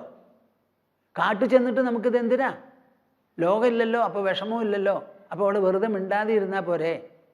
ഈ ലോകത്തിൽ ജീവിക്കുമ്പോൾ സമ്പർക്കാത്മകത നമ്മളിൽ ചൊരിയുന്ന സംഘാതങ്ങളോ വിഘാതങ്ങളോ സംഘർഷങ്ങളോ, ആ സമയത്താണ് നമുക്ക് ഈ യോഗം വേണ്ടത്, സന്യാസം വേണ്ടത്.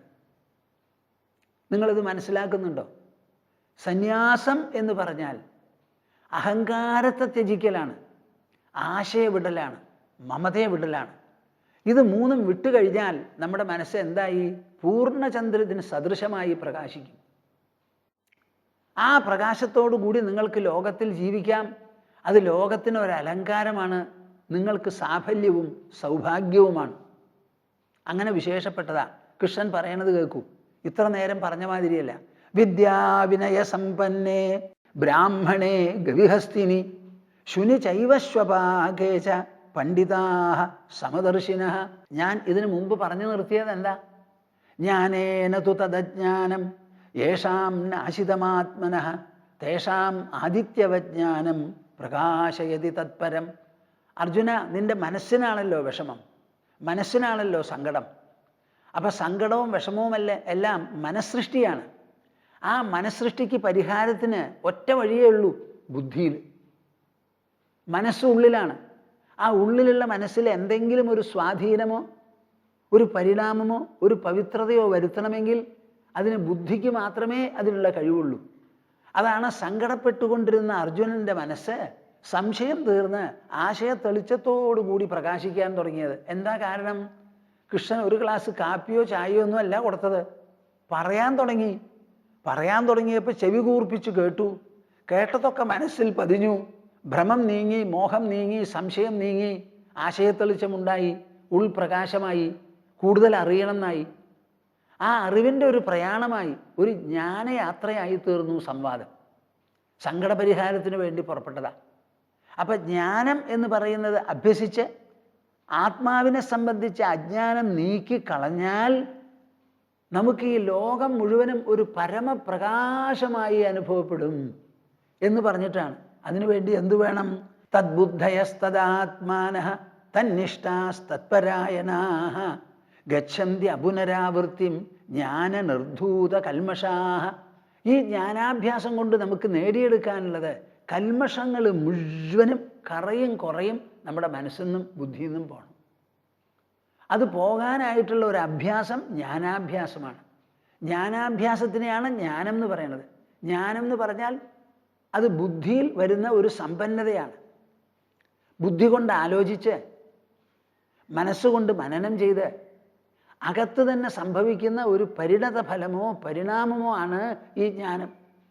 ബുദ്ധിയില്ലാതെ ജ്ഞാനമില്ല, ജ്ഞാനമില്ലാതെ ബുദ്ധിയുമില്ല, ബുദ്ധിയും ജ്ഞാനവുമില്ലാതെ മനസ്സിന് സന്തോഷമോ സൗഭാഗ്യമോ അനുഭവിക്കാനും പറ്റില്ല. അപ്പോൾ ഇത് നിങ്ങൾ നല്ല പോലെ മനസ്സിലാക്കണം. അപ്പോൾ ഈ ജ്ഞാനം എന്ന് പറയുന്നത് ശാന്തമായി ഒരു സ്ഥലത്തിരുന്ന് ഇങ്ങനെ കേട്ട് ഗ്രഹിച്ച് വായിച്ചു, അരമണിക്കൂർ 1 മണിക്കൂർ നല്ല പോലെ ആലോചിച്ചു, ഒക്കെ തെളിഞ്ഞുവല്ലോ. എന്നിട്ട് ലോകവും വ്യവഹാരവും അവിടെ അങ്ങോട്ട് ചെല്ലുമ്പോൾ അതിൻ്റെ സംഘർഷവും സമ്മർദ്ദവുമായ ഒക്കെ തകർന്നു. പിന്നെ പുസ്തകമൊന്നും കയ്യിലില്ല. അങ്ങനെ ആയാൽ പറ്റുമോ? ഇവിടുന്ന് അങ്ങോട്ട് 8 ശ്ലോകങ്ങളാണ്. എല്ലാം ലോക വ്യവഹാരം, ലോക ജീവിതം, അതിൽ നാം അനുവർത്തിക്കേണ്ട വ്യൂ പോയിൻ്റ്, നാം അനുവർത്തിക്കേണ്ട വീക്ഷണം എങ്ങനെയായാൽ മനസ്സ് സമ്പന്നമാകും, ധന്യമാകും, നമുക്ക് സംഘർഷമില്ലാതെ ജീവിക്കാം. സംഘർഷം ഉണ്ടായാൽ തന്നെ അത് ഉദിച്ചയിടത്ത് തന്നെ ലയിച്ച് അസ്തമിച്ച് അങ്ങോട്ട് പോവും. അതിനുള്ള വഴിയാണ്. അപ്പം ഗീത എന്ന് പറയുന്നത് ഒരു പ്രായോഗിക സാധനാ പുസ്തകമാണെന്ന് നിങ്ങൾ മനസ്സിലാക്കണം. സാധാരണ ഇംഗ്ലീഷിൽ ഫിലോസഫി എന്നൊരു വാക്കുണ്ട്. വാസ്തവത്തിൽ ഫിലോസഫി എന്തും ബുദ്ധി കൊണ്ടും മനസ്സുകൊണ്ടും ഗ്രഹിക്കാനും പിന്തുടരാനും ഉള്ളതാണ്. പക്ഷേ ഫിലോസഫി എന്ന് കേൾക്കുമ്പോൾ അത് മനസ്സിനോടും ബുദ്ധിയോടും കൂടി ബന്ധപ്പെട്ടതാണെന്ന് പെട്ടെന്ന് തോന്നില്ല. നമ്മൾക്ക് ദർശനശാസ്ത്രം എന്നാണ് പറയുക അതിന്. ദർശനശാസ്ത്രം. നമ്മൾ ഈ ലോകത്തെ ദർശിക്കുന്നു. കാര്യങ്ങളെല്ലാം ഒന്നുകിൽ ഇന്ദ്രിയങ്ങൾ മുഖേന കാണുന്നു, അല്ലെങ്കിൽ മനസ്സിലും ബുദ്ധിയിലും കാണുന്നു. ആ കാഴ്ചപ്പാടിൽ വരുത്തുന്ന മാറ്റം അതിനെ പരിഷ്കരിക്കാനും സമ്പന്നമാക്കാനും ധന്യമാക്കാനും അലങ്കരിക്കാനുമുള്ള ഒരു പദ്ധതി, ഒരു ശാസ്ത്രമാണ് ഈ ദർശനശാസ്ത്രം. ഭഗവത്ഗീത ഒരു ദർശനശാസ്ത്രം അവതരിപ്പിക്കുന്നുണ്ടെങ്കിലും ആ ശാസ്ത്രം എങ്ങനെ പ്രയോഗിക്കണം, അത് നമ്മുടെ നിത്യവ്യവഹാരത്തോടെ എങ്ങനെ ബന്ധപ്പെട്ട് കിടക്കണു, ഇഴുകിച്ചേർന്ന് കിടക്കണു എന്ന് പറഞ്ഞുകൊണ്ടാണ് ഈ ശാസ്ത്രം മുന്നേറുന്നത്. 2-ാം അധ്യായത്തിൽ എന്താ പറഞ്ഞത്? മാത്രാസ്പർശാസ്തു കൗന്ദേയ ശീതോഷ്ണ സുഖദുഃഖദാ ആഗമാപായിനഃ അനിത്യാഃ താൻ തിതിക്ഷസ്വ ഭാരത. എന്താ അതിനർത്ഥം? സുഖം ദുഃഖം എന്ന് പറയുന്നത് നിരന്തരം നമ്മുടെ ജീവിതത്തിൽ അനുഭവപ്പെടുന്നതാണ്, മനസ്സിലാണ് അനുഭവപ്പെടുന്നത്. സുഖവും ദുഃഖവും രണ്ടും ഒരുപോലെയാണ്, രണ്ടും തമ്മിൽ വ്യത്യാസമില്ല. സുഖം ആനയിക്കുന്നത് ദുഃഖം, ദുഃഖം ആനയിക്കുന്നത് സുഖം. പാരസ്പര്യത്തോടു കൂടിയാണ് അവ ഉണ്ടാവുന്നത്, വന്നു പോകുന്നതാണ് സ്വഭാവം. അവയെ സഹിക്കണം എന്ന് പറയുമ്പോഴോ ജീവിതത്തിന് മുഴുവനുള്ള ഒരു സിദ്ധാന്തവും ഒരു പ്രായോഗികതയുമായില്ലേ അത്? അതുപോലെ ഇവിടെ പറയുകയാണ് കൃഷ്ണൻ എന്ത്? വിദ്യാവിനയ സമ്പന്നേ ബ്രാഹ്മണേ ഗവിഹസ്തിനി ശുനിചൈവ ശ്വപാകേ ച പണ്ഡിതാഃ സമദർശിനഃ. ഈ പണ്ഡിത ശബ്ദം ആദ്യമേ ഉപയോഗിച്ചു. എവിടെ? 2-ാം അധ്യായത്തിൽ 11-ാമത്തെ ശ്ലോകം ഉപദേശം തുടങ്ങിയപ്പോൾ അശോച്യാൻ അന്വശോചസ്ത്വം പ്രജ്ഞാവാദാംശ്ച ഭാഷസേ ഗതാസൂൻ അഗതാസൂംശ്ച നാനുശോചന്തി പണ്ഡിതാഃ. അപ്പം പ്രജ്ഞ, വളരെയധികം പ്രജ്ഞാവാദങ്ങളൊക്കെ ചെയ്യുന്നു. വാസ്തവത്തിൽ പണ്ഡിതന്മാരോ ജീവിച്ചിരിക്കുന്നവരെയും മരിക്കുന്നവരെയും രണ്ടുപേരെയും കുറിച്ച് ദുഃഖിക്കുന്നില്ല എന്ന്. അപ്പം പാണ്ഡിത്യം എന്നുള്ളതാണ് ഭഗവത്ഗീതയിലുള്ള ചർച്ച. ശരിക്ക് പാണ്ഡിത്യത്തിന് എന്താ അർത്ഥം? ആത്മാവിനെ വെളിപ്പെടുത്തി തരുന്ന അറിവ്, ആത്മജ്ഞാനം എന്നാണ് അർത്ഥം. പണ്ടാ ആത്മവിഷയ ബുദ്ധി യേഷാം തേ പണ്ഡിതാഹ എന്നാണ് വിവരണം നൽകാറുള്ളത്. ആ പണ്ഡിതന്മാരെ പറ്റി പറയുന്നു. എന്താ ഇവിടെ വിഷയം? ജ്ഞാനേന തു തദജ്ഞാനം എന്ന് പറഞ്ഞിട്ടാണല്ലോ തുടങ്ങിയത്. അജ്ഞാനം മുഴുവനും ജ്ഞാനാഭ്യാസത്താൽ നീക്കണം. എന്നിട്ട് ജ്ഞാനം കൈവന്നാൽ ജ്ഞാനസിദ്ധിയായി. അവരാണ് തത്വജ്ഞാനികൾ, തത്വദർശികൾ, തജ്ഞന്മാർ, തത്വജ്ഞന്മാർ, ജ്ഞന്മാർ. അവരെ തന്നെയാണ് ഇവിടെ പണ്ഡിതന്മാരെന്ന് പറയുന്നത്. ആ പണ്ഡിതന്മാർ ഈ പാണ്ഡിത്യം എവിടെ പ്രയോഗിക്കണം എന്ന് ചോദിച്ചാൽ പുസ്തകത്തിൽ വായിച്ച് കണ്ണടച്ചിരുന്ന് ഉള്ളിൽ സാക്ഷാത്കരിച്ച് അങ്ങനെ അങ്ങോട്ട് ഇരുന്നാൽ പോരാ. ഈ ജ്ഞാനം നിത്യവ്യവഹാരത്തോടു കൂടി ബന്ധപ്പെട്ടതാണ്. എങ്ങനെയാ ബന്ധപ്പെടുത്തുക? അതാണ് ഇവിടുന്ന് അങ്ങോട്ട് 9 ശ്ലോകങ്ങളിൽ പറയുന്നത്.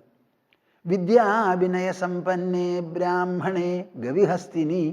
ലോകത്തിൽ നമ്മൾ പല ജീവികളെയും കാണും. അതിൽ ഏറ്റവും വിശേഷപ്പെട്ട ജന്മമാണ് ബ്രാഹ്മണ ജന്മം. ആ ബ്രാഹ്മണനായി ഒരുത്തൻ ജനിച്ചാൽ പോരാ, ബ്രാഹ്മണ്യം എന്ന് പറയുന്ന ആ വിശേഷതയുണ്ടല്ലോ, അത് പഠിപ്പ് കൊണ്ടും അനുഷ്ഠാനം കൊണ്ടും അധികം താമസിക്കാതെ ഗായത്രി ജപം ഒരു ഭാഗത്ത്, അഗ്നിഹോത്രമുണ്ടെങ്കിൽ അതും ചെയ്ത് എത്രയും വേഗം ഈ ഉപനിഷത്തിൽ പറയുന്ന പരബ്രഹ്മവും പരമാത്മാവും സാക്ഷാത്കാര വിഷയമാവണം. അങ്ങനെ വിദ്യയും വിനയവും ധാരാളമുള്ള ബ്രാഹ്മണൻ, വിദ്യയുള്ള ഒരു ബ്രാഹ്മണൻ ശ്രേഷ്ഠനാ. കൂട്ടത്തിൽ വിനയവും കൂടി ഉണ്ടെങ്കിലേ വിദ്യയ്ക്ക് അർത്ഥമാവുള്ളൂ. അപ്പോൾ വിദ്യയുണ്ട്, അത് അഹങ്കാരത്തിന് കാരണമായി എന്നുണ്ടെങ്കിലോ ആ വിദ്യ വേണ്ടാന്ന് വയ്ക്കുക നല്ലത്. എത്രത്തോളം വിദ്യയുണ്ടോ അതിനനുസരിച്ച് വിനയവും നമുക്ക് ആവശ്യമാണ്. വിദ്യാ ദദാതി വിനയം എന്നാണ് നമുക്ക് ആപ്തവാക്യം. അറിവുള്ളവന് വിനയം അന്യമല്ല, അത് കൂടെ എപ്പോഴും ഉണ്ടാവും, ധാരാളം ഉണ്ടാവും. അങ്ങനെ വിദ്യയാലും വിനയാലും ഒരുപോലെ സമ്പന്നനായിരിക്കുന്ന ഒരു ബ്രാഹ്മണൻ ഏറ്റവും വലിയ മോഡൽ ഹ്യൂമനാണത്. ബാക്കിയുള്ളവരൊക്കെ മോഡലാണെന്ന് പറയാൻ പറ്റില്ല. എത്ര ശാസ്ത്രജ്ഞന്മാർ നമ്മുടെ നാട്ടിലുണ്ട്, അവരുടെ അടുത്തൊക്കെ പോവും. അവർ നല്ലവരാണെങ്കിൽ സമ്മതിക്കും, ഞങ്ങൾ ഈ ശാസ്ത്രമൊക്കെ പഠിച്ചിട്ടുണ്ട് കേട്ടോ, പക്ഷേ അധ്യാത്മശാസ്ത്രം ഞങ്ങൾക്ക് അറിയില്ലേ, അവിടെ ഞങ്ങൾ തോൽവിയാ, പരിശ്രമിച്ചിട്ടേ ഇല്ല, എൻ്റെ ബുദ്ധിയെ കൊണ്ട് സാധിക്കില്ലേ എന്ന് പറയും. അപ്പോൾ ഒരു മനുഷ്യന് പൂർണ്ണ യോഗ്യത എപ്പോഴാണ് വരുന്നത്? ജ്ഞാനസമ്പന്നത ഉണ്ടാവണം, കൂട്ടത്തിൽ വിനയവും വേണം. അങ്ങനെയുള്ള ഒരു ബ്രാഹ്മണൻ. ഗവി ഹസ്തിനി, പിന്നെ ഒന്ന് പശു, അത് കഴിഞ്ഞാൽ ആന. ശുനി ചൈവ ശ്വപാകേജ. പിന്നെ ഒന്നോ നായ. അത് കഴിഞ്ഞാൽ ശ്വപാകൻ. ശ്വപാകൻ എന്ന് പറഞ്ഞാൽ ഞാൻ എങ്ങനെയാ പറയുക? ശ്വപാകൻ എന്നുള്ള വാക്കിന് എന്താ അർത്ഥം എന്ന് ചോദിച്ചാൽ, ഏറ്റവും നിഷിദ്ധം നിന്ദ്യമായിട്ടുള്ള ഒരു ജീവിതവൃത്തിയുള്ളവൻ. സാധാരണ പറയും, ഒന്നുമില്ലെങ്കിൽ പട്ടിയെ ചുട്ടു തിന്നോ എന്നൊരു ചോദ്യമുണ്ട്. പട്ടിയെ നമ്മൾ വളർത്തുന്ന ഒരു മൃഗമാണ്, യജമാന സ്നേഹമുള്ള വലിയ ഒരു മൃഗമാണത്. ആ മൃഗത്തിനെ കൊന്നു തിന്നുക എന്നുള്ളത് ലോകത്തിൽ ഒരാളും ചെയ്യാത്തതാണ്. അപ്പം പട്ടിയെ ചുട്ടു തിന്നില്ല എന്ന് എപ്പോഴും പറയും. ഇനി ആരെങ്കിലും ഒരാൾ അതിന് പുറപ്പെട്ടു കഴിഞ്ഞാൽ ആ ആളെയാണ് ഈ ശ്വപാകൻ എന്ന് പറയുന്നത്. ഇവിടെ എത്ര ആളെയാണ് മുമ്പിൽ കൊണ്ടുവന്ന് വെച്ചിരിക്കുന്നത്? ഏറ്റവും ആരാധ്യനായിരിക്കുന്ന ബ്രഹ്മജ്ഞാനം കൈവന്നിട്ടുള്ള ഒരു ബ്രാഹ്മണൻ. അപ്പോൾ മനുഷ്യജന്മത്തിൽ പരമാവധിയായി. അത് കഴിഞ്ഞാൽ പിന്നെ പശു, നമ്മൾ നിത്യം ഉപയോഗിക്കുന്നതാണ്. പശുവിനോട് നമുക്കൊരു മതിപ്പൊക്കെ ഉണ്ട്. അത് കഴിഞ്ഞാൽ ആന. ആന വന്യമൃഗമാണ്, പശു നാട്ടുമൃഗമാണ്. പിന്നെ നായ. നായ്ക്ക് എന്താ വിശേഷം? ഈ നായ എത്ര നല്ലപോലെ വാത്സല്യത്തോടു കൂടി വളർത്തി സൂക്ഷിച്ചാലും അഴിച്ചങ്ങോട്ട് വിട്ടാൽ അവർ അമേധ്യം നക്കാൻ പോകും. അതൊരു പഴഞ്ചൊല്ല. നായിനെ കുളിപ്പിച്ച് മച്ചിൻ്റെ ഉള്ളിൽ വെച്ചാലും പുറത്തേക്ക് വിട്ടാൽ വാലാട്ടി അത് അമേധ്യം തിന്നാൻ പോകും. ഇത് ഓരോ ഗുണവിശേഷമാണ്. അത് കഴിഞ്ഞാൽ പിന്നെ നമ്മളോട് വളരെ യജമാന സ്നേഹമുള്ളതാണ് പട്ടി. അങ്ങനെയുള്ള ഒരു സാധനത്തിന് വളർത്തുമൃഗമാണ്, നമ്മൾ എന്തായാലും കൊന്നു തിന്നാറില്ല. അതും കൂടി ചെയ്യുമത്രേ ഈ ശ്വപാകൻ എന്ന് പറഞ്ഞ ആൾ. അപ്പം അത് ഏറ്റവും നിന്ദ്യവും നിഷിദ്ധവും അസ്വീകാര്യവുമായിട്ടുള്ള ഒരു ജീവിത രീതിയാണ് എന്നർത്ഥം. അപ്പം ബ്രാഹ്മണനിൽ നിന്നും തുടങ്ങി ശ്വപാകൻ വരെയുള്ളവരെല്ലാവരും നമ്മുടെ വ്യവഹാരത്തിൽ, നമ്മുടെ ദൃഷ്ടിയിലും നമ്മുടെ കൈപ്പിടിയിലും ഉള്ളവരാണ്. ഇങ്ങനെ പലരും പല സ്വഭാവത്തോടു കൂടിയും ഉള്ളവരാണ്. ആ ഉള്ളവരിൽ ശരിയായിട്ടുള്ളൊരു പണ്ഡിതൻ, അജ്ഞാനം നീങ്ങി ജ്ഞാനസമ്പന്നതയും ധന്യതയും വന്നിട്ടുള്ളവൻ, ഉൾപൂർണത, ഉൾപവിത്രത, ഉള്ളിൽ സമത്വം, എപ്പോഴും ഈശ്വരനുമായിട്ടുള്ള ഒരു യോജിപ്പ്, ഒരു യോഗം, ഒരിണക്കം അങ്ങനെ വന്നിട്ടുള്ള ഒരാൾ എന്തു ചെയ്യും? സമദർശിയായിരിക്കും അത്രേ. ഇപ്പം ഈ പറയുന്നത് ഇത് വെറും ഒരു ബാഹ്യദർശനമാണോ? എൻ്റെ അഭിപ്രായത്തിലല്ല. എങ്ങനെയാണ് ഒരു ബ്രാഹ്മണനും ഒരു ശ്വപാകനും, ഒരു നായും ഒരു പശുവും ഒരാനയും ഇത് ഒരുപോലെ ആവുക എന്ന് ചോദിച്ചാൽ ആലോചിച്ച് നോക്കൂ. ഉറുമ്പിൽ നിന്ന് തുടങ്ങി, ബാക്ടീരിയത്തിൽ നിന്ന് തുടങ്ങി ആന വരെ ഭൂതലത്തിലുള്ള ജീവികളെല്ലാം തന്നെ എവിടം കൊണ്ടാണ് ഉണ്ടായത്, എങ്ങനെയാണ് ജീവിക്കുന്നത് ഒന്ന് ആലോചിച്ച് നോക്കൂ. ഒരു പുഴുവിൻ്റെ ഉള്ളിലും ജീവനുണ്ട്. അതിൻ്റെ ശരീരമാണ് പുഴു. ഒരു ബ്രാഹ്മണൻ്റെയും ശരീരം തന്നെയാണ്, ആനയ്ക്കും ശരീരമാണ്. അപ്പോൾ ഈ എല്ലാവരിലുമുള്ള വ്യത്യാസം ശരീരപ്രകൃതിയിലും ശരീരത്തിൻ്റെ സ്വഭാവവിശേഷത്തിലുമാണ്. ആന കറുത്തതാണ്, 2 കൊമ്പുണ്ട്, ഒരു വാലുണ്ട്, വലിയൊരു മൃഗം. അത് വലിയ മൃഗമായ എന്താ? ആ ആനയുടെ ഉള്ളിലുള്ളതും ജീവനാണ്, ഉറുമ്പിൻ്റെ ഉള്ളിലും ജീവനാണ്. ആ ശരീരത്തിനുള്ള വ്യത്യാസമേ ഉള്ളൂ. ആനയുടെ ഉള്ളിലുള്ള ജീവനാണ് ആന ശരീരമുണ്ടാക്കിയത്. ബ്രാഹ്മണൻ്റെ ഉള്ളിലുള്ള ജീവനാണ് ബ്രാഹ്മണത്വത്തോടു കൂടി വളർത്തിയത്. ഒരു നായ വാലാട്ടി നടക്കുന്നുണ്ടെങ്കിൽ അതിൻ്റെ ഉള്ളിലും ജീവൻ തന്നെയാണ്. അപ്പോൾ ജീവൻ എന്നുള്ള നിലയ്ക്ക് എടുത്താൽ ഈ ശരീരങ്ങളുടെ വ്യത്യാസമൊന്നും അവിടെ ഇല്ല. തുല്യമായി ഒരേ ഒരു ജീവനാണ് എല്ലാറ്റിലും. ശരീരങ്ങളോ പലതരത്തിലാണ്, പല പ്രവൃത്തികളും ചെയ്യും. ആന തിന്നണതൊന്ന്, നായ തിന്നണതൊന്ന്, ശ്വപാകൻ കഴിക്കുന്ന ഭക്ഷണം ഒന്ന്, ബ്രാഹ്മണൻ്റെ ജീവിതവൃത്തി വേറെ ഒന്ന്, പശു അങ്ങനെ ഒന്ന്. അങ്ങനെ ശാരീരികമായിട്ടുള്ള ജീവിതത്തിലും പ്രകടനങ്ങളിലും പ്രവൃത്തികളിലുമെല്ലാം വ്യത്യാസമുണ്ടെങ്കിലും എല്ലാറ്റിലും കുടികൊള്ളുന്നതും ശരീരം ഉണ്ടാക്കി തീർത്ത് അതിൽ അധിവസിക്കുന്നതും ഒരേ ഒരു ജീവചൈതന്യമാണ് എന്ന് കാണുന്നതാണ് സമദർശനം. ഇങ്ങനെ സമദർശനം ഉണ്ട് എന്ന് പറഞ്ഞതുകൊണ്ട് നിങ്ങൾ ആന പോകുമ്പോൾ അതിനെ പിടിച്ച് തലോടാനൊന്നും പോകണമെന്നില്ല, പാമ്പിനെ പിടിച്ച് കഴുത്തിലിടണമെന്നില്ല. എല്ലാറ്റിലും ഉള്ളത് ഒരൊറ്റ ജീവനാണെന്ന് മനസ്സിലാക്കിക്കോളൂ. ഒരു ജീവൻ എന്നുള്ള നിലയ്ക്ക് എനിക്ക് മറ്റൊന്നിനേക്കാൾ ശ്രേഷ്ഠമായിട്ട് ഒന്നുമില്ല. എൻ്റെ ഉള്ളിലുള്ള ജീവൻ തന്നെയാണ് ശ്വപാകൻ്റെ ഉള്ളിലും എന്ന് മനസ്സിലാക്കണം. അവരുടെ ജീവിതവൃത്തി എന്തോ ആവട്ടെ, അത് അതിൻ്റെ പാട്ടിൽ നടന്നോട്ടെ. ഇത് ഗ്രഹിക്കാൻ നമുക്ക് സാധിക്കണം. അത് സാധിക്കുന്നത് ബുദ്ധി കൊണ്ടും ജ്ഞാനാഭ്യാസം കൊണ്ടും മാത്രമേ പറ്റൂ. അപ്പം സമദർശിനഃ എന്നുള്ള വാക്കിന് അർത്ഥം എന്താണെന്ന് പറഞ്ഞാൽ, ഈ ജ്ഞാനം പുസ്തകത്തിൽ നിന്ന് വായിച്ച് ധ്യാനിച്ച് ആരുമില്ലാതെ മുറിയിലോ ഗുഹയിലോ ഇരുന്ന് ഉള്ളിൽ സാക്ഷാത്കരിച്ച് ഓ പരമാനന്ദം എത്ര വിശേഷം എന്ന് പറയുന്നതിൽ അവസാനിക്കുന്നില്ല. ആ ധ്യാനവും സമാധിയും ഒക്കെ വിട്ട് ലോകത്തിൽ വ്യവഹരിക്കുന്ന സമയത്ത് ഇങ്ങനെയുള്ള വ്യത്യസ്ത ജീവികളോടുകൂടി വ്യത്യസ്ത ചുറ്റുപാടുകളിൽ വ്യത്യസ്ത കർമ്മക്കാരോടുകൂടി വ്യവഹരിക്കേണ്ടി വരും. ആ വ്യവഹരിക്കുന്ന സമയത്ത് മനസ്സിൽ സമദർശനമായി ഇത് സദാ പരിശോഭിക്കണം. ഇത് പ്രായോഗികമല്ലേ എന്ന് നിങ്ങൾ പറയും. അപ്പം ജ്ഞാനത്തിനുള്ള ടെസ്റ്റ് എന്താ?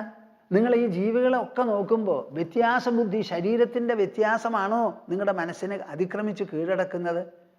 അതോ അത് എല്ലാറ്റിലുമുള്ള ജീവൻ്റെ ഏകതാനതയാണോ നിങ്ങളുടെ മനസ്സിൽ മുന്തി നിൽക്കുന്നത് എന്നുള്ളത് സ്വയം പരിശോധിച്ച് നോക്കണം. അങ്ങനെ വന്നു കഴിഞ്ഞാൽ എന്തു വരും? എന്ത് കാര്യത്തിലും എന്തിനേയും സമീകരിച്ചെടുക്കാനുള്ള ഒരു ശക്തിയും പ്രവണതയും നമുക്കുണ്ടാവും. എന്ത് വന്നാലും സമീകരിച്ച് ഇങ്ങോട്ട് എടുക്കുക മനസ്സിൽ.